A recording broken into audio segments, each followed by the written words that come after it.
Bismillahirrahmanirrahim. Assalamualaikum warahmatullahi wabarakatuh. Hai anak-anak, dalam kesempatan kali ini kita akan mempelajari tentang tata cara zakat. Diharapkan kalian untuk menyimak media pembelajaran berikut ini. Zakat. Zakat adalah harta yang wajib dikeluarkan oleh seorang muslim untuk diberikan kepada yang berhak menerimanya sesuai dengan syariat Islam.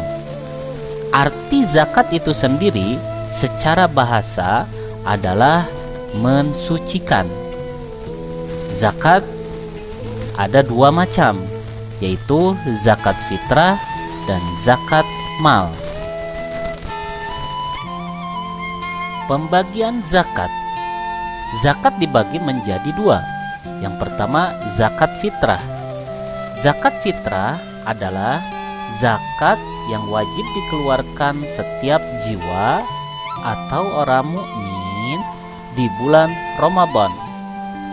Oleh karena itu, zakat fitrah hanya dilakukan sejak awal bulan Ramadan sampai menjelang sholat Idul Fitri. Hukum zakat fitrah adalah wajib bagi semua umat Islam. Yang kedua, zakat mal. Zakat mal adalah zakat atas harta yang dimiliki oleh seseorang. Zakat mal dikeluarkan untuk membersihkan harta yang dimiliki dengan cara memberikannya kepada orang-orang yang berhak menerimanya dengan kadar dan syarat-syarat yang telah ditentukan oleh agama. Hukum mengeluarkan zakat mal adalah wajib bagi orang yang sudah memenuhi syarat-syaratnya. Zakat fitrah. Bahan yang dipakai untuk zakat fitrah adalah bahan makanan pokok yang mempunyai sifat mengenyangkan, banyak ditanam orang, dan tahan lama. Besarnya zakat fitrah yang harus dikeluarkan setiap jiwa adalah 1 sok atau 3,1 liter atau sama dengan 2,5 kilogram atau dengan uang yang seharga bahan makanan pokok tersebut. Syarat-syarat muzaki zakat fitrah atau orang yang berzakat. Yang pertama, beragama Islam. Kedua, mengalami kehidupan di bulan Ramadan. Dalam hal ini termasuk bayi yang sudah lahir sebelum matahari terbenam pada hari terakhir bulan Ramadan. Demikian juga seseorang yang meninggal sebelum matahari terbenam pada akhir bulan Ramadan. Rukun zakat fitrah. Yang pertama, niat. Apabila diucapkan, bacaan niatnya adalah nawaitu an ukhrija zakatal fitri an nafsi fardan lillahi ta'ala. Artinya, saya berniat mengeluarkan zakat fitrah untuk diriku sendiri karena Allah Ta'ala. Kedua, adanya muzaki, orang berzakat fitrah. Ketiga, adanya mustahik, orang yang menerima zakat fitrah. Keempat, adanya harta yang dipergunakan untuk berzakat fitrah. Waktu pembayaran zakat fitrah. Pertama, waktu ta'jil. Membayar zakat fitrah secara takjil hukumnya diperbolehkan, yakni dilakukan sejak awal bulan Ramadan tiba hingga hari terakhir bulan Ramadan sebelum maghrib atau berbuka. Yang kedua, waktu wajib. Waktu wajib ini diperuntukkan bagi umat Islam yang membayar zakat fitrah semenjak matahari terbenam atau sholat maghrib di akhir bulan Ramadan sampai sebelum sholat subuh. Yang ketiga, waktu lebih utama atau afdol. Waktu lebih utama untuk membayar zakat fitrah bagi umat Islam adalah sejak selesai salat subuh sampai sebelum pelaksanaan sholat Idul Fitri. Sholat Idul Fitri yang menjadi patokan adalah sholat Idul Fitri di tempat kita tinggal. Syarat-syarat muzaki zakat mal, orang yang berzakat. Yang pertama, beragama Islam. Kedua, merdeka, tidak hamba sahaya. Ketiga, harta milik sempurna, tidak merupakan pinjaman pihak lain. Keempat, harta mencapai 1 nisab. Nisab adalah batas minimal jumlah harta sehingga wajib dikeluarkan zakatnya. Kelima, sudah 1 tahun dimiliki. Untuk jenis harta tertentu, hal ini tidak disyaratkan. Harta yang wajib dizakatkan. Yang pertama, emas atau perak. Kedua, harta perniagaan. Ketiga, peternakan. Keempat, pertanian. Dan yang kelima, harta temuan atau rikaz. Harta emas dan perak. Emas dan perak yang wajib dikeluarkan zakatnya adalah emas dan perak yang merupakan harta simpanan. Emas dan perak yang disimpan ini wajib dikeluarkan zakatnya apabila sudah dimiliki selama 1 tahun. Adapun nisabnya adalah nisab emas 93,6 gram, nisab perak 624 gram, kadar zakat keduanya 2,5%. Demikian halnya dengan harta simpanan yang tidak berwujud emas, misalnya berbentuk uang yang ditabung, juga harus dikeluarkan zakatnya.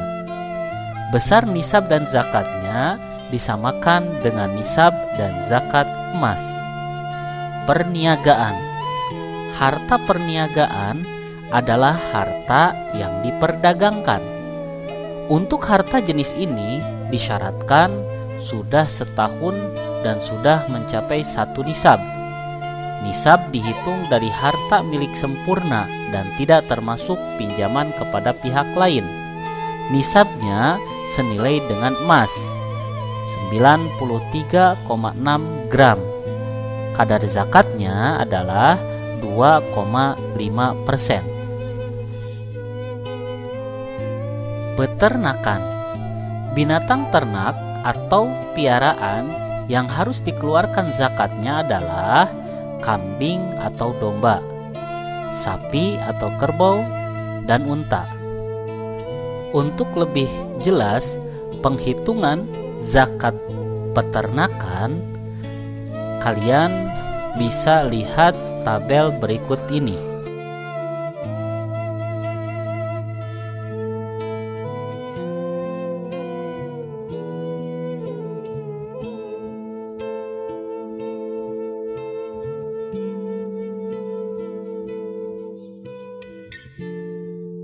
Untuk peternakan, selain yang disebutkan dalam tabel tersebut seperti unggas dan budidaya perikanan, perhitungan zakatnya disamakan dengan harta perniagaan. Nisabnya senilai dengan harga emas dan kadar zakatnya sama dengan emas.